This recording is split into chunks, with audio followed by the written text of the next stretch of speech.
Some Sarah Boone phone calls have made it onto the web, and let's just say there's a lot of interesting information and claims about the source of those calls. I'm not going to go into that in this video, but if you want to hear the calls themselves with heavy commentary, Hear Me Out has that on his channel in his style, and I'll link that in the pinned comments. I know my style isn't for everyone, but what I want to talk about is what stuck out to me from the three calls, and also condense it down to as pure Boone as possible that the mortal mind can handle in such a short amount of time. I really want to condense it so that people can easily understand what happened without having to listen to full calls. With that being said, I do want to apologize real quick for the lack of content on the channel. I have been very busy with the gaming channel, other things in my personal life, and I also switched energy drinks. I don't know if I will ever do that again. I literally switched back to the zero sugar monster, and my energy levels are way better. It's waking me up so much more, and my attempts to lose weight that I've been doing for multiple weeks are finally having an effect. Could be placebo, but this is just working again so much better for me. I tried some coffee and some other energy drinks, and I don't know. I'm just loving it, and I'm putting this here partly so if you see me drinking something else, remind me to go back to this, because I don't do this because sometimes I can't find it, or I want to save money when there's a cheap alternative. This is just what I need. It's what gets me going. So let's talk about this first call. This first call is the pre-sentencing Sarah Boone. So she's already convicted before sentencing. Right off the bat, what is Sarah doing? Raging about James Owens. Says he loses things and he isn't answering her calls. Sarah knows once she is sentenced that he's going to peace out, so she's trying to get others to confront James Owens, get in his face for her. I was wondering how Sarah was feeling going into sentencing, and at this point, she admits in the call she feels confident. I believe she's being honest here. I believe she really thought she was going to do something there. It doesn't make sense logically for any of us, but with Sarah, in her mind, I could see why she felt confident. Sarah was worried and seems angry at the idea a judge can cut her off or interrupt her during her sentencing statement. Sarah explained her plan, which included forgiving social media, which is basically all of you in the comments, the jury, George's family, and more. At this point, we've all seen her full uncut sentencing statement. I put that behind me right now. If you haven't seen it, it's on the docket public. And this all matches up with her still considering herself a victim. To me, it seemed like Sarah was coming into this with a plan to make herself say things that is going to get her interrupted, and she seemed to think it would cause an appellate issue. And it does make me wonder, how many times in this case did Sarah do something or say something or try to have something happen because in her mind it would be an appellate issue? Sarah had a list of things she wanted to say about George that weren't brought up during the trial, as we've all seen with the document. She says it is to forgive him, but we both know that this is the last chance for her to attack the victim. And of course, she attacked the family. As I think I said, we all have seen the statement at this point, and if you haven't, it's public. Sarah just lists complaints about others and then forgives them for making her the victim. That's really what the statement was, and I know we're reiterating the point of something we've already seen, but she talks about it in the call, just to give you a context of why things are being said. She then explains that she wants to know if it was going over boundaries too much. So she knows that this statement's too much. And then she calls her own statement smartass and condescending. She calls her own statement a professional fuck you. Sarah's big concern was that she didn't want herself to be stopped for relevance. She wanted to me, this whole part here was Sarah conniving, going, how can I keep it just relevant enough that I can attack the people I want, right? She thinks that all of this is actually okay, though, because she forgives everyone. Sarah was already planning to release the statement one way or another. What's behind me? Before it happened, she was planning to release it. So she went up to the stand to give her edited version, and no matter what, we were going to get this full release. People talk about Sarah's mental state all the time, because obviously something's not right up there. And she's so clearly just not thinking like a normal person. Like, if you listen to the call, she knows she's supposed to have a statement crying, right? For them to forgive her. Or, to quote her description of it, tears, tears, tears, all this fuck. She seems genuinely confused about, like, human emotion. Like, I don't know how to like explain it enough. Like the way it's said, it feels like there is a disconnect of her and like a person, right? Um, she doesn't understand she should feel sorry and sad that she killed someone she was supposed to love. Now, also, Sarah complained about her ex-lawyers being paid. Quote, they robbed the JAC and robbed me of my precious dollars. As everyone knows, with Sarah, it's all about the money. Money, money, money, money, money. And there's going to be more of that in the next call. This next call is in the future, quite a ways. This is for Sarah Boone's pretrial statement. The time frame of the call, the statement's already due, so it was late. It was a late call, and she begins by complaining other people aren't doing it for her quick enough or correctly enough. She's not doing it herself, at least not all of it, which is what she was supposed to do, and of course blames other people. She had to redo a whole section of her motion because of someone else. Sarah says she's been crying while she types all this up because the girls are so mean to her inside of prison. Sarah is just living in her bed because they are cruel. And she's hurting from a surgery with a 7-inch incision. And no, it does not get cleared up what type of surgery, but 7 inches is pretty big for a scar.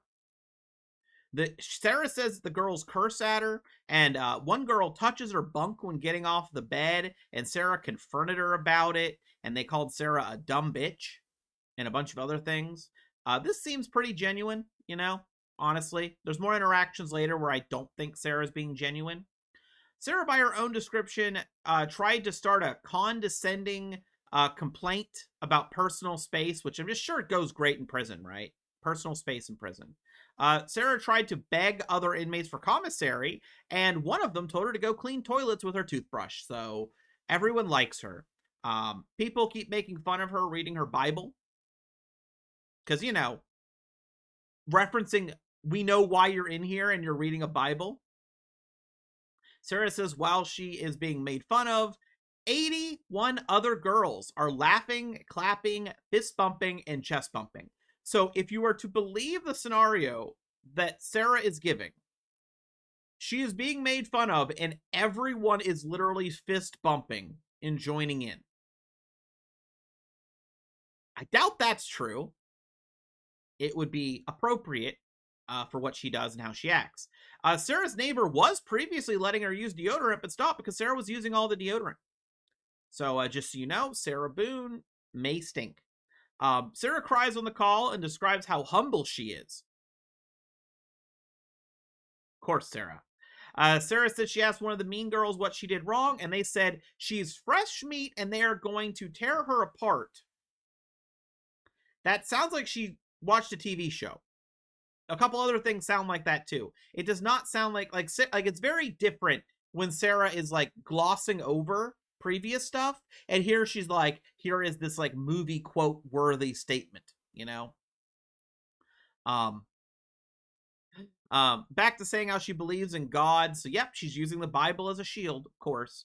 I need to quote this part from Sarah because it's just so detached from reality. So you have to realize that at this point, Sarah believes her family law case, she will get to travel in person. Maybe that is why she didn't give up, partly too, is because she thought this would give her access, you know, to leave the prison. But she said, quote, I remember still I have to go back to county and hope that I walk back with some dollars in my pocket and my son in my arms. Well, Sarah didn't physically go to county. They did it remote. She didn't get to walk anywhere as an inmate. And of course, it's about the money. And her son will never be in her arms again unless he decides to visit. And other people talking about these calls all over the internet, Reddit, everywhere, pointed out she mentioned money before her son. Because of course she did. It's about getting money in those pockets. Sarah considers herself a blinding beacon. And everyone will know it is her when you see the bright light. Yeah, this kind of statement plus a Bible, we literally might get a Sarah Boone cult. Like, she might think of herself as a cult leader. We might get her, like, she is that full of herself. If there's no doubt in my mind she is full of herself to do it. Will she get followers? I doubt it, but she is full of herself that I think this is a possibility. This next call is a real treat, and I believe I mention it in my notes, but it is early on. It predates both of the other calls, but this is how they were presented to the public out of order, so I went with that because maybe you've seen the calls and that's the order you saw them. It begins with Sarah crying about the real world with cars and fast food. Sarah got a taste of the real world for a moment. We'll get into why. She doesn't know how much more of this she can take. Sarah mentions her surgery coming up. So, again, remember, this is before, so she hasn't had the surgery yet. And it makes sense because they're still transporting her and they have to transport her to doctor's offices and things. And she maybe saw a McDonald's go by and teared up. She talks about her pretrial in May, so this is before May, and Brian not, or might have been around May, might have been after, but she complains about Brian not doing the visitation form. And Sarah doesn't seem to understand that Brian doesn't want to be involved with her. She doesn't seem to be getting the whole idea of him wanting to like full custody. It does not seem to make sense in her head that she is not the center of Brian's life. Sarah is upset Brian isn't bringing the son and said he better hope I don't ever see him in person. Now, I think Sarah is really, really fucking lucky here. Imagine if they had released this call during the family law case and she made a threat like that to Brian. Brian has to be in person for the visits with her son. From my understanding, by law, Brian has to be there. If this was out, the judge might not have given her any visitation. In fact, as far as I'm aware, the judge hasn't decided. This could maybe make it to the judge.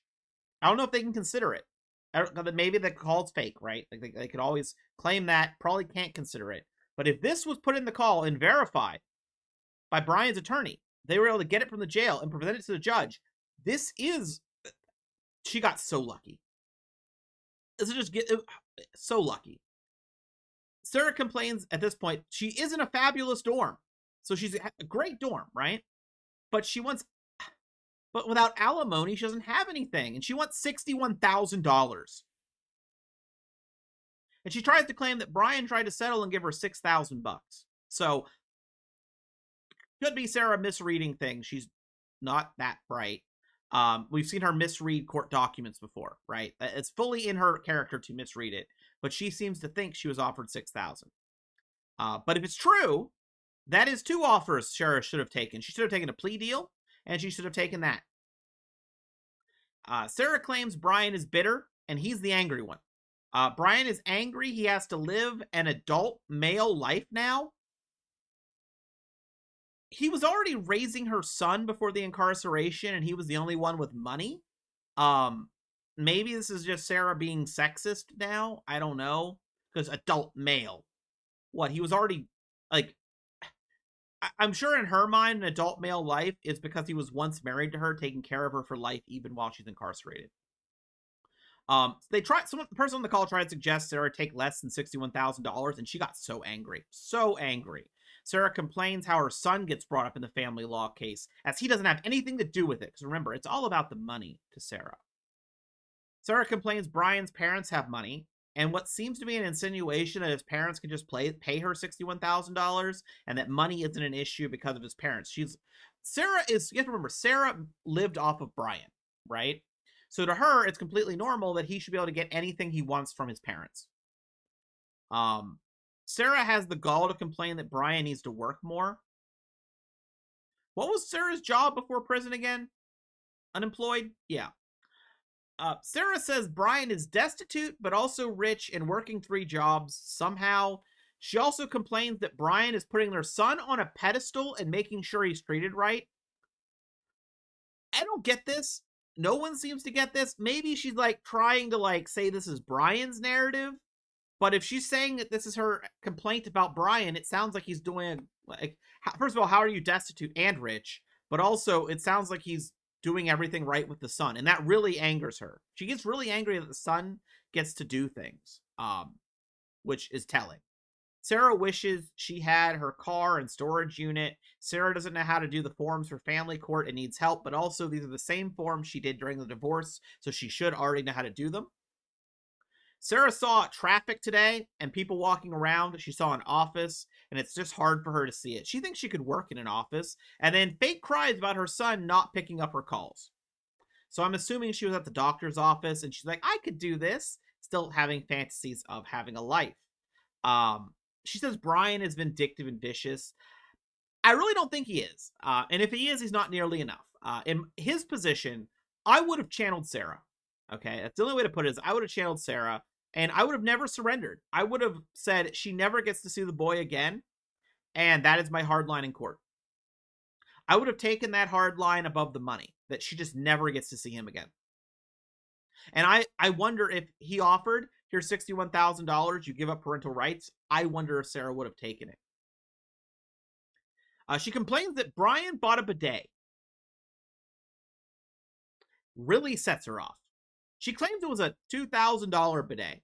I went and looked, right? I'm lazy. I'm not going to pull them up right now, but I went and looked at $2,000 bidets. A $2,000 bidet, uh, realistically, is a full toilet with like heating and motion sensing and air cooling and heating and all these bells and whistles. And if he did, so what?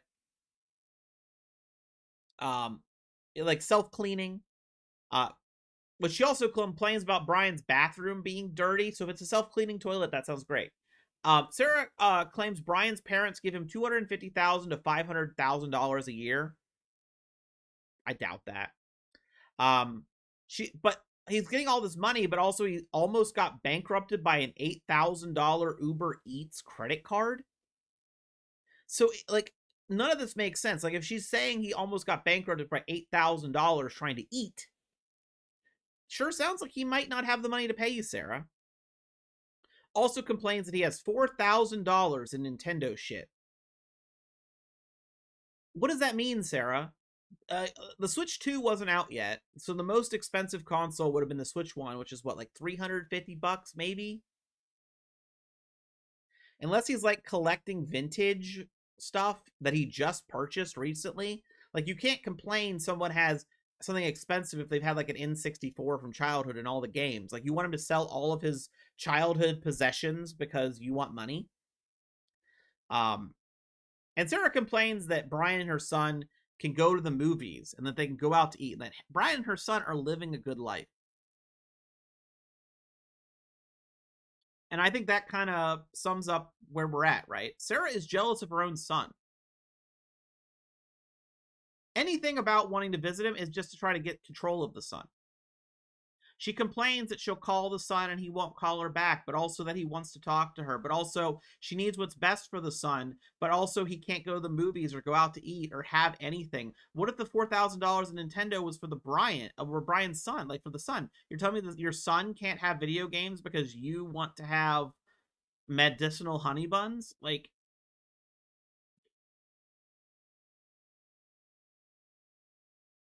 it's what we expect, right? But I think it gave a nice little insight into Sarah's back end, because some people thought like maybe a lot of what we see is a lot of what we see is like police body cams. People act differently on those, right?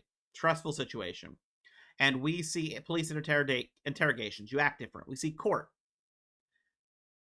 This verified that in every single situation, Sarah Boone is the same. A normal human acts different. Sarah Boone's the same. She's got the same mentality, the same actions, and it still the Sarah Boone-ness of her leaks out, right? Like the way she acts permeates any video or audio or anything involving her. She just is who she is. There's no scenario that it's going to change her, in my opinion. I think she is stuck how she is, and I think this just solidified it. It's all about Sarah. It's about the money, and the son is a method for her to get money. The son is a method for her to get control. And we also learned people don't like her in prison. So that being said, I think I'll end off the video here. I'm not sure how long these segments will be. I tried to keep it short. I will also say that I am going to be working on another video soon involving Epstein stuff. So I don't know when that'll come out. That probably won't be a premiere. I'll probably just upload it some random time tomorrow. I'll be drinking some Monster and work through that tonight because it's still kind of an unfolding story, but it's really interesting to me. A lot of drama. So we'll take a look at that later. And I thank you for watching.